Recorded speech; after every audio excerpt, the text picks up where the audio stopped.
How many times have you said to yourself, I'm going to succeed, and yet you keep coming up short? You probably noticed that high achievers with heart do things differently, but you just can't put your finger on it. You're curious about why high achievers accomplish more and have more satisfying relationships. It's because success is the result of your mindset and the consistent actions you take. This show is designed with your success in mind. By revealing these powerful patterns of our dynamic individuals and guest experts, you can model what they do and apply to your future success now. Let's roll up our sleeves and get started. My name is Brigitte Höfele, and this is the Success Patterns Show. And you are here at the right place at the right time. My name is Brigitte Höfele. This is the Success Pattern Show. We are bringing you golden nuggets because success patterns are more valuable than ideas. Let me explain. Ideas, while powerful, require trial and error, a lot of time to put into action. Just think about manufacturing. First, you have an idea, then a proof of concept, then a working prototype, then small production batches, and finally, a full-scale production. This takes months, maybe even years. You may have met some people who are collectors of ideas, but they do little else. Forget everything you've heard about ideas. You're not looking for ideas. You are looking for success patterns. Success patterns are different. Success patterns are better. Why? Success patterns are proven, have a logical sequence of steps to follow, have an action imperative, and deliver consistent results. In today's content-rich program, you're going to learn valuable success patterns because we have a special guest today who is a fighter, a survivor. She brings hope. Her name is Holly Porter, and she's an award-winning international speaker. She's a #1 international best-selling author, not just once, but multiple times. She's born and mostly raised in Vegas, Nevada. She has had 11 startup companies, including a nonprofit called Adventure Bucket Wish Foundation.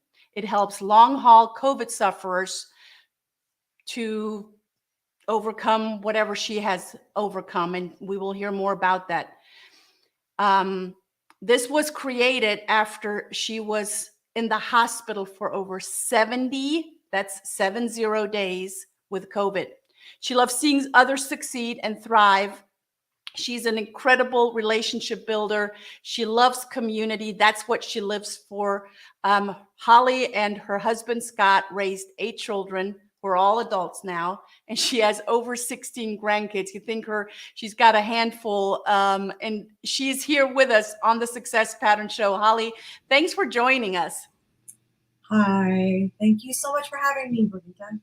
Oh my gosh, what an incredible story you have, Holly. You had an incredible story before you laid ill with COVID. And honestly, I have followed you on social media, while you were in the hospital, and it wasn't of your doing, it was of your family's doing, because you were just kind of laying there, and we all prayed for you. Thank you. They were received and needed. Yes. And, before we jumped on our show today, you said, I'm here to do things. It wasn't my time to go yet. That is true. So what was it like for you to probably have this constant battle within you while you were, I don't know, were you conscious? Were you not conscious? What was going on in Holly? Oh my gosh, so much. I was in a coma a lot of the time because a lot of people don't realize when you have all these health issues and when you're intubated. So I was intubated 2 times. And when you have that, I guess they assume you're in pain. I don't know. I don't really remember being in pain, but they're just pumping you through a ton of drugs. But I guess if they put you in a coma, you come out of your coma if the drugs aren't strong and they wear off. Okay. So that being said, I went lots of places in my head. I always went everywhere in my hospital bed though. So like I was conscious in my brain that I knew I was in a hospital bed, but I left the hospital all the time. Does that make sense? Mm-hmm. And so I had a lot of experiences of that. There were so many miracles, that we can talk about here and there during this conversation. But I remember praying to die. Like, I was like, okay, God, this is not how I'm supposed to go out. It's supposed to be quick and easy. This is not it. Either get me better or get me the hell out of here, because this sucks, And there was a defining moment, and I actually have a painting on my wall it's 6 foot by 4 foot. It's huge, of 28 people. That's all they allowed me to paint in there, of a vision I had. And when I knew that defining moment, when I knew I was going to get better. Wow. So you had a vision, but there wasn't anything you could do. You were just kind of laying there. Right. Do you want to share the vision with us? Yeah. So it kind of started. I have a cousin that's more like a sister, and she read a text, because I remember them pulling me out of my coma for different things or whatever. I just remember I was awake. I remember a lot of different things, but I kept having all these astro traveling is what I'm calling them now, experiences and visions and out of body things. And my cousin had wrote a text to my sisters and said, read this to Holly. She needs this. And I kind of traced back some of the dates of when these were happening, so I could figure out like what was happening. And it was basically saying that she had been praying for me, and she's a feeler and I'm more visual. And she had seen or felt all these family members. We have a lot of family that have passed away, including my mom and a brother. And she said they told her, it's not my time, that I needed to fight. And so I remember going back in my coma, and I remember being angry. I remember praying myself, saying, well, I'm the one suffering. Like, why does she why? And she didn't see it, she felt it, but why her and not me? And that's when I was gifted this vision. My mom was on my right side of me, and I have a lot of energy healer worker friends that told me that without knowing, but I already knew that. And they said, your mom was with you a lot. And I says, I know that. I do know that. Thank you for confirming. And my mom came to me first, and she said, you're not supposed to go. This is not your time. You have some things to do, and you need to fight, which is what I called the painting. And as she said that, all my past family members who had passed on came in front. So my vision was my hospital bed, but it was here.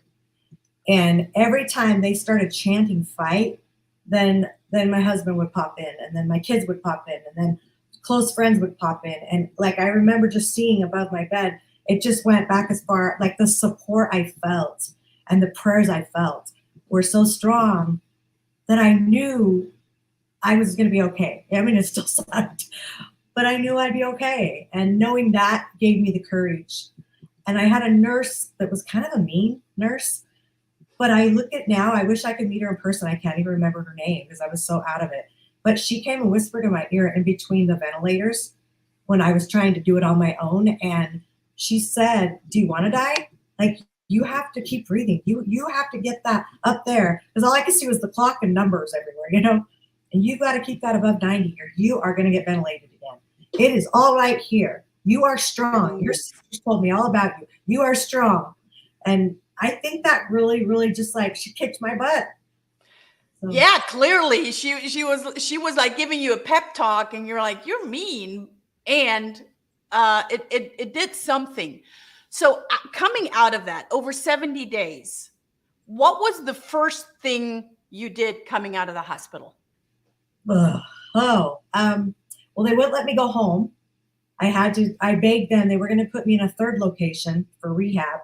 So when you are not able to walk or talk I was on a ventilator for 50 days and I was on a feeding tube for 63.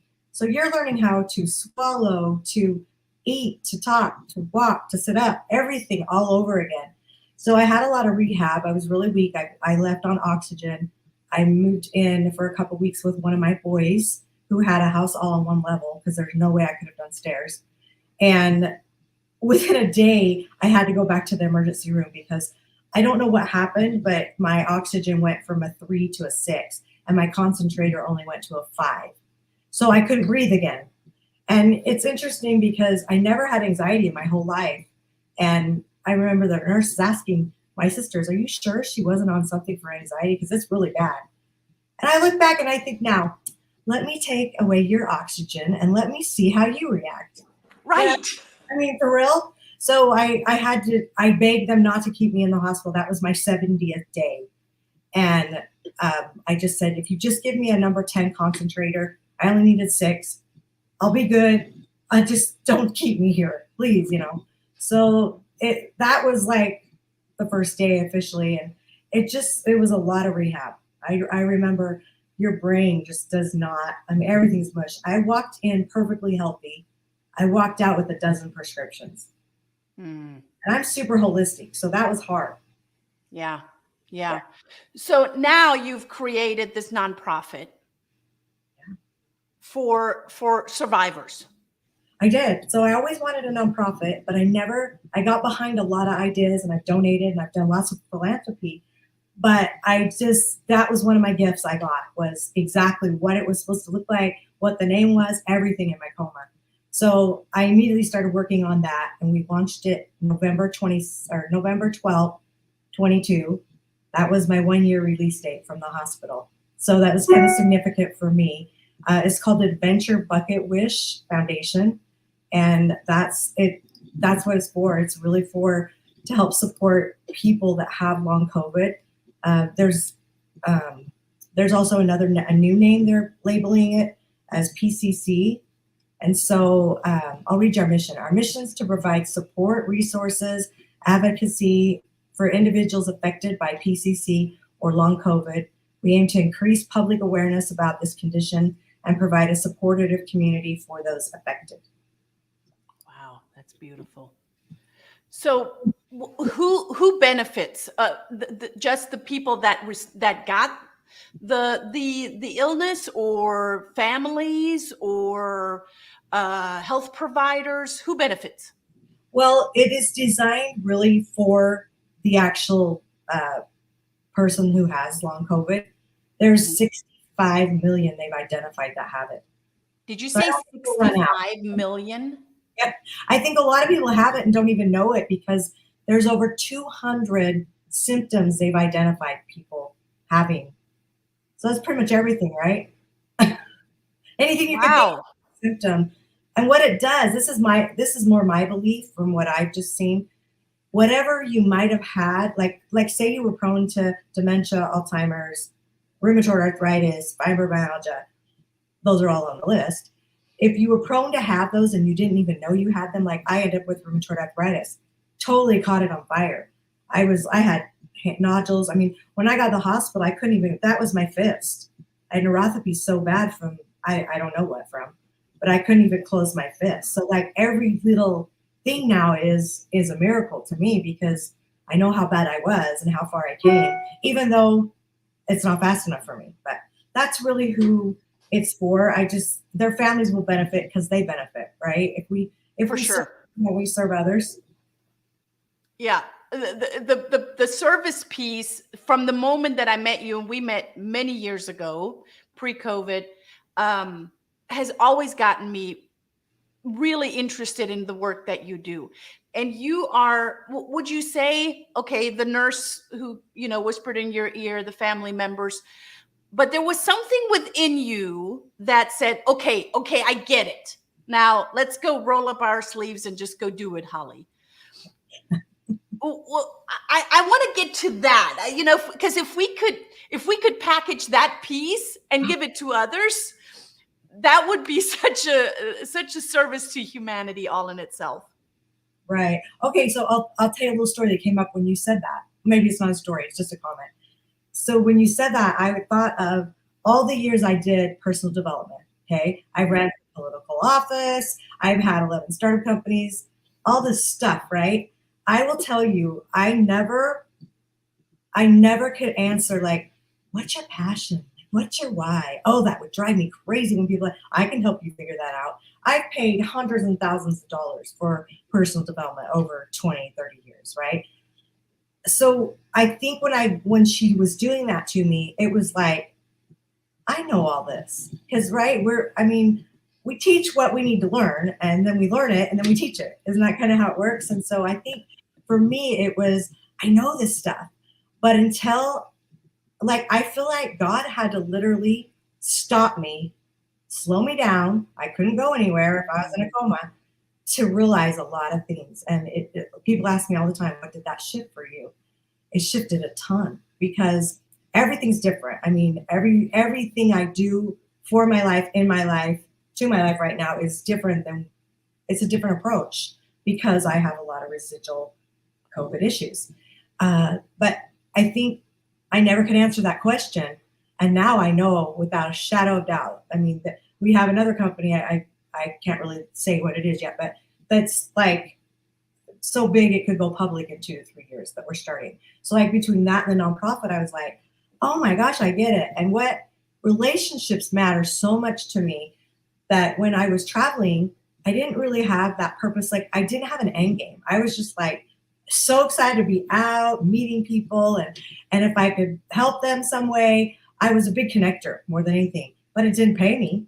That connecting people didn't ever pay me. I didn't know. I just didn't do that. You know how most people do it. So I never could figure that out. And later I looked at how much money I had really spent doing all that. And now I know all those relationships all over the world that I've had in the last 7, 8 years.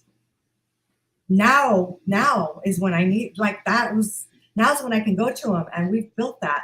And there's that know, like, and trust. And it can be for this other company or it can be for the nonprofit. But I know now that all that was my purpose. It was like, wow, that was a long time to figure that out. I'm a little slow apparently, but I did figure it out.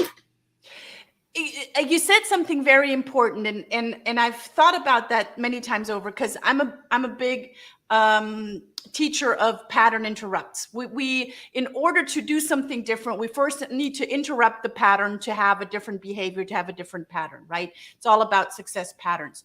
So the pandemic all in itself was a humongous oversized pattern interrupt.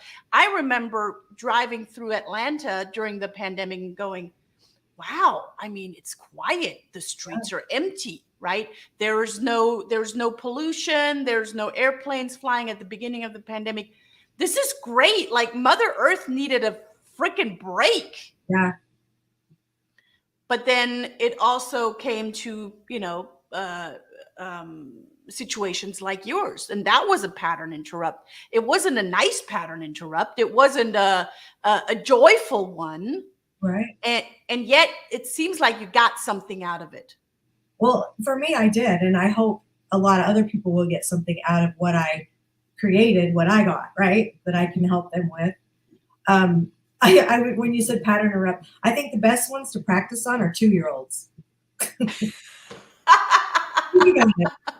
They can get distracted so easy. It's like the easiest way to pattern interrupt them. I still do that to one of my grandsons. He's got a lot of behavior issues, and I can switch him in a second if I just know the right thing to say. If he hasn't like totally made me crazy by the time I need to say it, but yeah, it's funny, but it's true. And the movement, like I had a talk I used to do on how to create a movement. COVID was a total movement.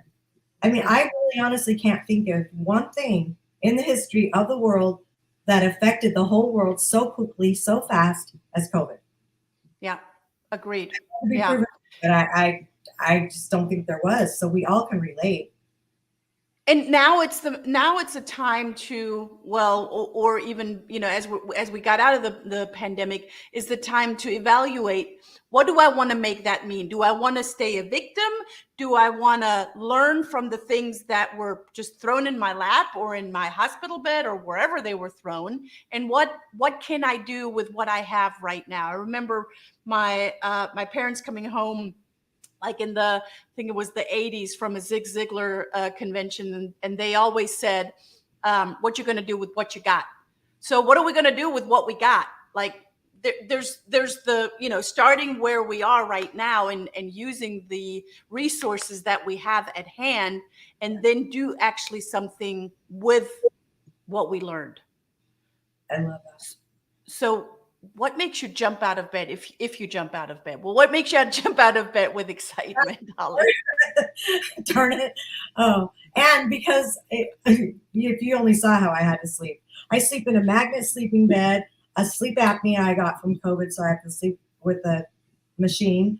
And then I have a lot of sensory issues, so I have to wear earplugs and an eye mask. So like getting out of bed doesn't happen that fast. But I think knowing that every day is a new day, like knowing that you can get up and there's just, it's like a fresh start every day. And we can live in the crap from yesterday or we can build tomorrow. And I want to build tomorrow. Like, none of us knows how long we're going to be here, how long we have on the planet. I mean, life is short. And so I think it's that, just knowing, okay. And I have found out, I've gotten the lesson over and over in the last year, is that when I start moving a little too quickly, God has a way of slapping me right back down. Something comes up and he's like, you're supposed to do that, but not like that, or not that fast, or go this way, or I'm going to throw this obstacle. And I'm just one that I can hit a wall and I can back up and go, okay, now what? And I don't always have the answers, and I usually make the mistakes 2 or 3 times. Eventually I figure it out, and eventually what I want to have happen will happen, but it's always at a price. It can be good or bad. And it's always feedback. It's never failure. I love what you just said. You will do that once or twice or maybe 3 times. There's a learning in that as you're doing it. What rubs Holly absolutely completely the wrong way? Like, what gets you going where you're like, nope, cannot do that, must interrupt pattern? I don't like to be ignored. It drives me crazy. I think it's rude and inconsiderate. If people ignore me, I don't know. I probably don't become a very nice person. I'm in their way, in their face. Because I don't know.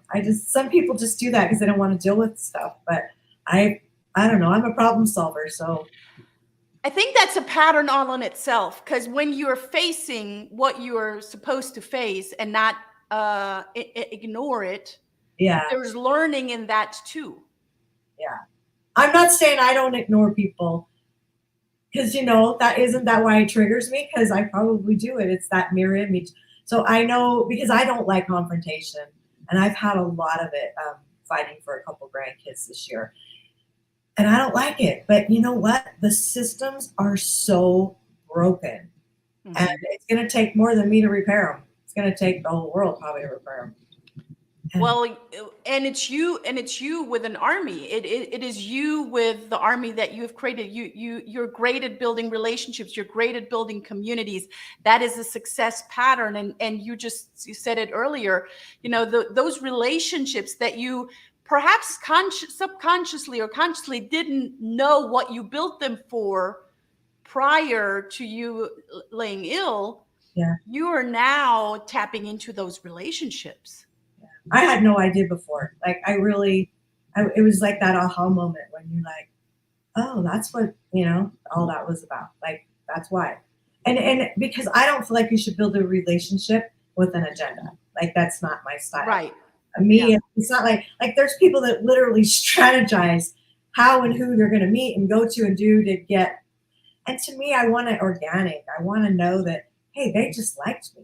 They're my friend because we just hit it off and we laughed and whatever. But yeah. Well, and as you're saying that, I'm trying to think back how we got introduced, and I don't even remember. But it doesn't matter. What matters is that we're here today. So let me ask you this. Imagine this is a magic wand and I'm handing it to you. What are you going to do with it? Oh, I want it to be called a problem fixer or a challenge. Say, I hate problems. Let's say a challenge fixer. And and all those broken systems that I'm dealing with right now just magically fix themselves and everything becomes easy. I like easy. Yeah. What would be the first system that you like fixing? Don't get me started.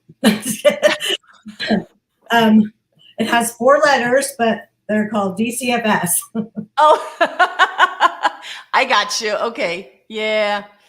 And it takes, like you said earlier, it takes time. It takes resilience. It takes persistence. It takes consistency. It takes someone that challenges the status quo. Yeah. How do you challenge the status quo? Well, I'm getting a hard lesson right now in that, and it's tough. And I feel like if you don't stand for what you believe, who are you? Like, do you? If you believe in something but you're not willing to fight, or I don't necessarily always like the word fight, even though that's what my painting's called, because that's what I feel like I've been doing.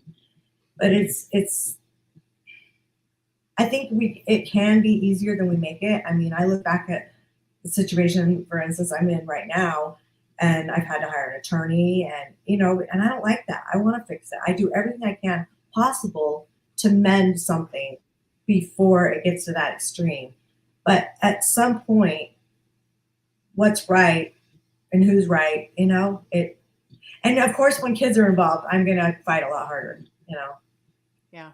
Anyway, children are our future, and it's up to the adults around them to have their best interest.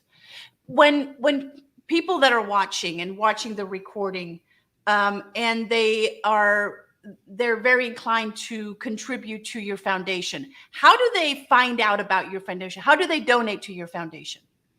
okay, the easiest place I would send them is if you go onto my website, which is hollyporter.com. There's a philanthropy tab at the top. And if they click on that, it takes you to the Adventure Bucket Wish website. So that's the easiest way. So hollyporter.com, at the top, there's the foundation link. It says what? It says philanthropy, and just the philanthropy. Yeah. So go to hollyporter.com, click on philanthropy, go donate, go be part of this bigger, much bigger vision and mission with Holly. Now, Holly, you are such a giving, and you're such an open person, and willing to support and help. How do people get in touch with you personally? And I think you brought a gift. I did. I love giving gifts. They're so fun for me. So if you go to the website, the same one, hollyporter.com, you can contact me through there, and it'll send me an email. My email is just holly@hollyporter.com if you want to just skip that step. So I do business consulting and coaching, and so I created a little gift for you that's quite a few pages, and it's called the Success Vault, your one-stop shop for life and business resources. And there's just a lot of great info that I wish I would have had. I love when people share things with me, and so when I like good ideas, I package them together, and I like to share them with other people too. Because if it helped me, it'll probably help them. That's right. Yeah. So go to hollyporter.com and get the Success Vault. I think when you scroll down, it's further down on the website. A little bit on the right-hand side, it'll say for gift, a red tab. You can click it, and it'll take you there. On the right-hand side, get the Success Vault, or simply send Holly an email to holly@hollyporter.com. That's with a double L and a Y, holly@hollyporter.com. And as we're wrapping up today, such a content-rich and fun show that we have, what do you want to leave with today? What do you want to give as your last thoughts? I think I want to say, be consistent in everything you do. Make good habits that will make you have success. And above all, be flexible, because it won't always go the way you planned. You think? Holly, thank you so much for being here. Guys, follow Holly Porter on all of the social media. She's on LinkedIn. She's on Facebook. She's on You're on Instagram, right? Everywhere. Yeah. Yeah, she's everywhere. Holly Porter, go and send her an email, holly@hollyporter.com.